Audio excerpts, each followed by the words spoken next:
Hello,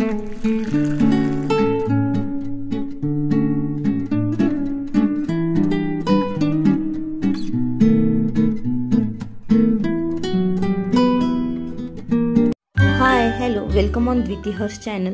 तर इथे सकाळ झाली होती, मी द्विती हर्षचं स्कूलचं वगैरे सगळं झालं होतं आणि त्यांना सोडून आली होती।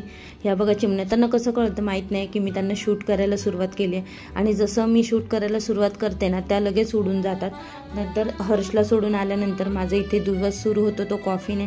एका साईडला दूधही तापवायला ठेवलं आहे कारण सकाळचे 2-3 तास झालेले असतात, फक्त पाणी पिलेलं असतं, बाकी दुसरं काही खाल्लेलं वगैरे नसतं। तर मग माझा दिवस नंतरचा सुरू होतो तो कॉफीने।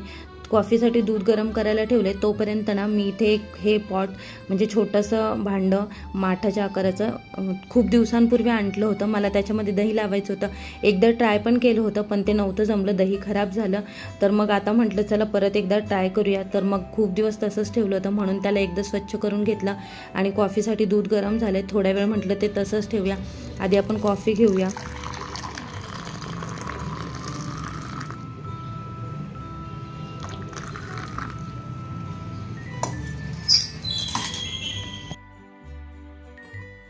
कॉफी वगैरे घेऊन झाल्यानंतर परत त्या भांड्याकडे आले। मी यूट्यूबला एक व्हिडिओ बघितला होता, त्याच्यामध्ये असं दाखवलं गेलं होतं की मातीच्या भांड्यात जेव्हा दही लावतो ना तर ते दही ना असं सगळ्या बाजूंनी त्या भांड्याला स्प्रेड करून घ्यायचं असतं। म्हणजे असं फक्त की दूध आणि दही एकत्र मिक्स करून त्याच्यात ओतलं आणि झालं असं नसतं। म्हणजे आपण इतर भांड्यांमध्ये दही लावतो ना तेव्हा फक्त दूध आणि दही मिक्स केलं की ठेवलं बस होतं, आपण त्या भांड्याला दही पूर्ण स्प्रेड करू शकत नाही केलं तरी चालतं। पण मातीच्या भांड्यात दही लावताना ते असं ना सगळं पूर्ण भांड्याला स्प्रेड करून घ्यायचं। मला माहीत नाही हे चांगलं होणार आहे की नाही, जर चांगलं झालं ना तर मी ते पण तुमच्याबरोबर शेअर करेल आणि नाही झालं तर ते पण शेअर करेलच। तर असं सगळ्या बाजूंनी लावून घेतलं। नंतर एका प्लॅस्टिकच्या डब्यामध्ये थोडंसं दही घेतलं आणि त्याच्यामध्ये कोमट दूध टाकलं आणि ते सगळं छान मिक्स करून घेतलं।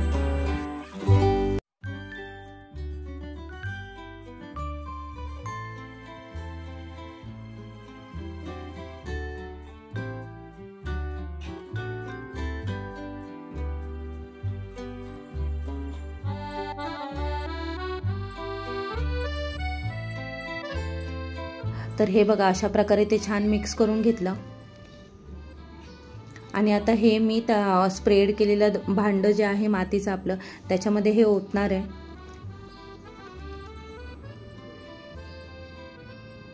आणि हे भांडं मी डायरेक्ट खिडकीतने म्हणजे जिथे खिडकीची हवा येते ना अशा ठिकाणी न ठेवता माझी जी भांड्यांची मांडणी आहे ना कडप्पे जे त्याच्यावर आणि फ्रीज त्याच्या बाजूला जस्ट थोडंसं अंतरावर फ्रीज आहे तर तिथे थोडं उबदार असतं, तर अशा ठिकाणी ठेवणार आहे ज्याच्यामुळे दही छान तयार होईल। त्याच्यानंतर ना माझी घरातली सगळी कामं वगैरे आवरली होती। हर्षला जायच्या आधी थोडी 5-10 मिनिटांचा वेळ होता, तर कपडे सुकत घालायचं कंटाळा आला होता। नंतर म्हटलं नाही ठीक आहे 5-10 मिनिटांचीच गोष्ट आहे, होऊन जाईल पटकन, 2 मिनिटांचं काम आहे, कारण एकदा राहिलं ना तर मग खूप कंटाळा येऊन जातो। आणि जेवढ्या लवकर कपडे सुकायला टाकू ना, कारण 10-11 नंतर खूप जरी सकाळी थंडी असली ना तरी 10-11 नंतर खूप बऱ्यापैकी चांगलं ऊन पडतं आणि त्या उन्हात ना भरपूर कपडे सुकून जातात। मग ते दुपारी 3-4च्या दरम्यान सुकलेले कपडे काढता येतात आणि ते घड्या घालून परत वॉर्डरोबमध्येही ठेवले जातात। सगळी कामं वगैरे झाली, घर पण छान आवरलं होतं आणि मग नंतर आता मी चालले होते हर्षला घ्यायला। आज अजून 1-2 कामं एक्स्ट्राची होती, म्हणजे हर्षचा हेअरकट करायचा होता, तर त्याला ना स्कूलमधूनच मी डायरेक्ट हेअरकट करायला घेऊन जाणार होते। तर हेअरकट करायला घेऊन आलेत आणि तो एकदम एन्जॉय करतो त्याचा हेअरकट, अजिबात त्रास देत नाही। लहानपणी काय झालं, जेव्हा पहिल्यांदा आपण हेअरकट करतो ना लहान मुलांचं तर ते खूप रडतात। इवन द्वितीसुद्धा खूप रडली होती, तिने अजिबात केस कापून दिले नव्हते। आणि त्याच्या अपोजिट हर्ष, आम्ही एवढी तयारी करून बसलो की याचा हेअरकट करायचा, खेळणी, त्याच्या आवडीची गाणी लावायची, तो त्याने जर खूप त्रास दिला तर काय काय करायचं, एवढी सगळी प्लॅनिंग केली। आणि जेव्हा त्याचा हेअरकट स्टार्ट झाला ना तो मस्त त्याचा हेअरकट एन्जॉय करत होता, उलट हसत होता। सगळं आम्ही जो विचार केलेला ना त्याच्या सगळं अपोजिट घडत होतं। कधी मला त्याचा तो क्लिप सापडली ना हेअरकटची तर मी तुमच्याबरोबर शेअर करेल।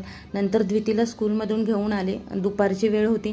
हर्षने तर भाजी चपाती खाल्ली होती पण द्वितीला भाजी चपाती खायची नव्हती, तर तिचं म्हणणं होतं ठीक आहे चपाती आहे तर मला चपातीचा मलिदा करून दे, तुमच्याकडे याला काय बोलतात मला कमेंट्समध्ये सांगा।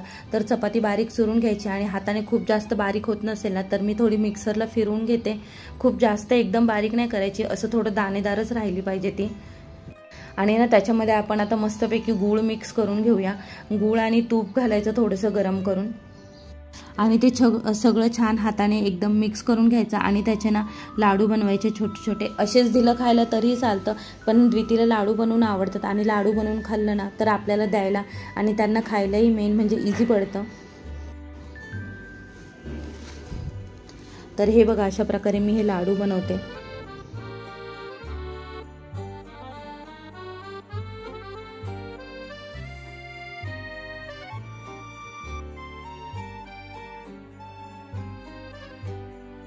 मस्त 2 लाडू म्हणजे तयार झालेत. आता मी द्वितीला खायला देते.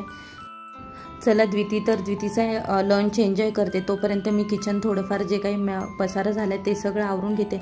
होप सो आजचा हा छोटासा व्हिडिओ तुम्हाला आवडला असेल. व्हिडिओ आवडला असेल तर व्हिडिओला लाईक करा, चॅनलला सबस्क्राईब करा आणि भेटूया पुन्हा अशाच एका नवीन व्हिडिओसोबत. तोपर्यंत बाय.